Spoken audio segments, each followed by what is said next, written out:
प्यारे बच्चों, आप सभी का हमारे चैनल पे बहुत बहुत स्वागत है। दोस्तों, आज के इस वीडियो के माध्यम से क्लास 10th के बच्चों के लिए विज्ञान के पूरे किताब के अति महत्वपूर्ण बहुविकल्पी प्रश्नों को लेकर आ चुके हैं। और बच्चों, इस वीडियो के माध्यम से मैं आप सभी को वो सारे प्रश्न बताने वाला हूं जो कि बोर्ड के पेपर में हर साल पूछा जाता है। और अब की बार 29 फरवरी का विज्ञान का पेपर होने वाला है और पेपर में धुआं धुआं कर देना है। और अब की बार का टारगेट है 70 में 70 स्कोर करने का, कि जब तक तोड़ेंगे नहीं तब तक छोड़ेंगे नहीं।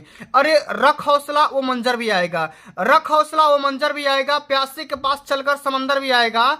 थक कर न बैठ ए बोर्ड से लड़ने वाले मुसाफिर, क्योंकि तुमको नंबर भी मिलेंगे और नंबर मिलने का मजा भी आएगा। ठीक है, तो बच्चों, इस वीडियो के माध्यम से मैं आप सभी को वो सारे प्रश्न बताने वाला हूं जो कि बोर्ड के पेपर में 29 फरवरी को छपने वाला है। 29 फरवरी वायरल पेपर है और वायरल प्रश्न है। इस पूरे वीडियो को शुरू से लेकर के एंड तक जरूर देख लेना। वीडियो को लाइक कर देना, शेयर कर देना, अगर चैनल पर नए हो सब्सक्राइब कर देना। आइए दोस्तों, बिना टाइम वेस्ट किए हम उस सारे क्वेश्चन को बताने वाले हैं जो कि अब की बार डायरेक्ट पेपर में 29 फरवरी को छपने वाले हैं। आइए, सबसे पहला यहाँ पे प्रश्न पूछा गया बच्चा कि यदि उत्पाद अधिक अस्थायित्व रखते हैं तो रासायनिक अभिक्रिया कौन सी होती है? संपन्न होती है, संपन्न नहीं होती है, अत्यधिक तीव्र होती है, कि निम्न गति से होती है? ये क्लास 10 साइंस का पहला ही चैप्टर है। ठीक है, केमिकल रिएक्शन एंड प्रोडक्ट। ठीक है, उसी वाला चैप्टर से लिया गया है कि यदि उत्पाद अधिक अस्थायित्व रखते हैं तो रासायनिक अभिक्रिया अपना संपन्न कर देती है, फिनिश हो जाती है। ऑप्शन नंबर हमारा पहला बिल्कुल राइट आंसर हो जाएगा। दोस्तों, इस वीडियो के माध्यम से आप लोग यहाँ पे नोटिस करेंगे कि फिजिक्स, केमिस्ट्री और बायो तीनों सेक्शन से मैंने समान टाइप के क्वेश्चन लिया हुआ है जो कि बोर्ड के पेपर में हर साल पूछा जाता है। अगला क्वेश्चन आप सभी का केमिस्ट्री का ये बायो का है कि प्रकाश संश्लेषण अभिक्रिया में मुक्त O2 का स्रोत है CO2, जल, ग्लूकोज या ATP। आप लोग ATP का पूरा नाम कमेंट में कमेंट करना।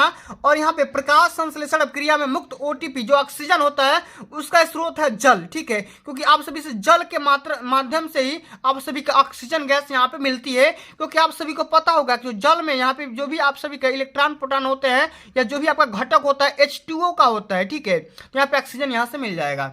अगला क्वेश्चन कि बड़ी फोकस दूरी व बड़े द्वारक वाले अवतल दर्पण का उपयोग किया जाता है। कहां पर किया जाता है?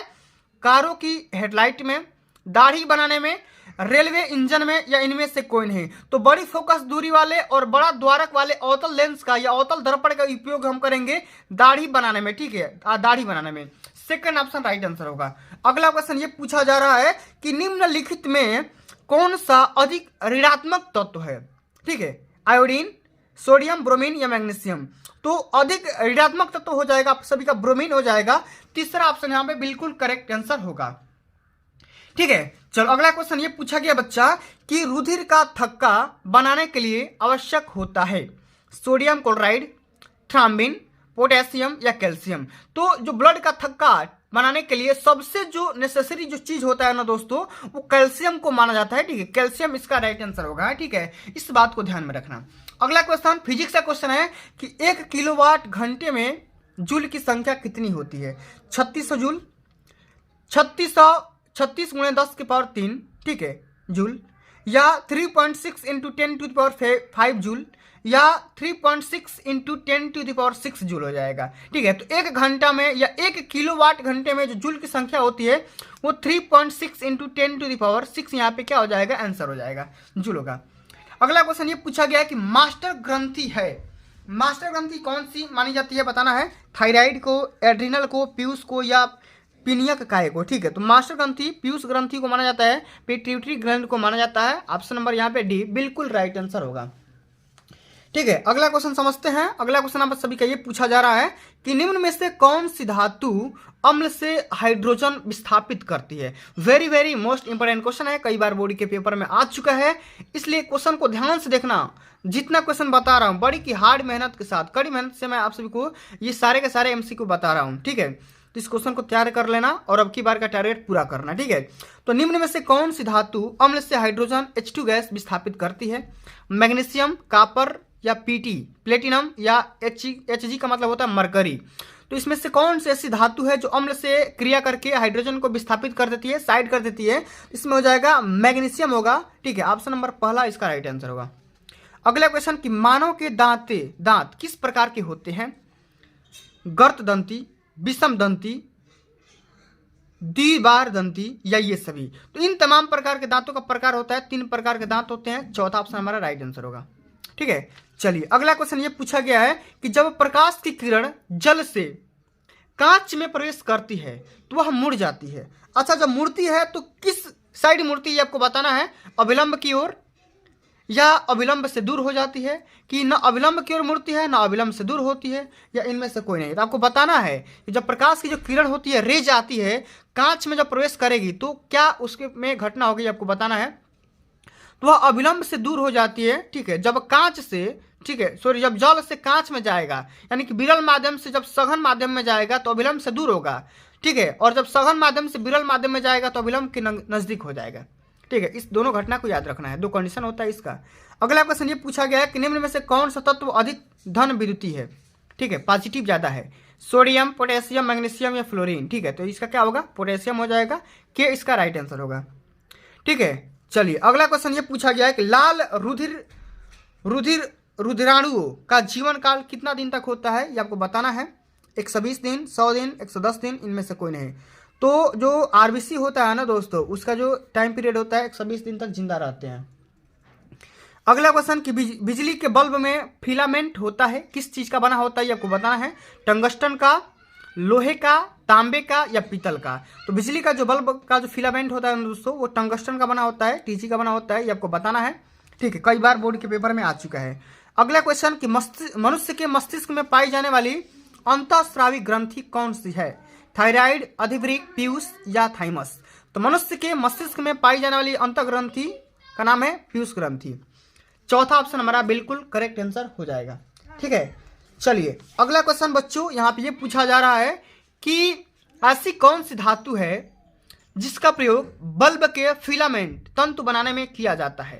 मैंने ऐसा कौन सा धातु है, मेटल है, ठीक है, जिसका यूज हम कहाँ पे करते हैं, बल्ब का फिलामेंट बनाने में करते हैं। उस धातु का नाम बताना है। अभी मैंने क्या पूछा था, आप सभी से एक क्वेश्चन पूछा था कि बिजली के बल्ब में फिलामेंट किसका बना होता है, टंगस्टन का, लोहे का, तांबे का या पीतल का। ठीक है, ये आप सभी से पूछा था। ठीक है, सेम टू सेम यही वाला क्वेश्चन आप सभी से पूछा जा रहा है कि ऐसी कौन सी धातु है जिसका प्रयोग बल्ब के फिलामेंट तंतु बनाने में किया जाता है, मैग्नीशियम, सिल्वर, प्लेटिनम या टंगस्टन। तो जस्ट मैंने सेम टू सेम वही क्वेश्चन रिपीट करके बता रहा हूं, तो क्या हो जाएगा, टंगस्टन इसका बिल्कुल करेक्ट आंसर होगा। ठीक है, चलो अगला क्वेश्चन ये पूछा गया है कि ट्रिप्सिन पाचन में सहायता करता है, कार्बोहाइड्रेट, प्रोटीन, वसा या ए और बी दोनों। तो ट्रिप्सिन जो होता है प्रोटीन पाचन में सहायता प्रोवाइड करता है, सेकंड ऑप्शन इसका राइट आंसर होगा, इस बात को ध्यान में रखना। अगला क्वेश्चन, परिवर्तन का द्वितीय नियम क्या बोलता है, ये आपको बताना है। ठीक है, प्रकाश के परिवर्तन के 2 नियम होते हैं। ठीक है, आपतन कोण, परिवर्तन कोण और अविलंब तीनों एक ही तल में होते हैं। और अगला जो नियम होता है ना दोस्तों, वो होता है आपतन कोण बराबर परिवर्तन कोण होता है। ठीक है, ये आपको बताना है। तो ऑप्शन नंबर पहला इसका राइट आंसर होगा, जो एंगल आई होगा वो एंगल आर हो जाएगा। ठीक है, अगला क्वेश्चन कि आधुनिक आवर्त वर्गीकरण का आधार क्या है, परमाणु भार, परमाणु क्रमांक, संयोजकता या रासायनिक क्रियाशीलता।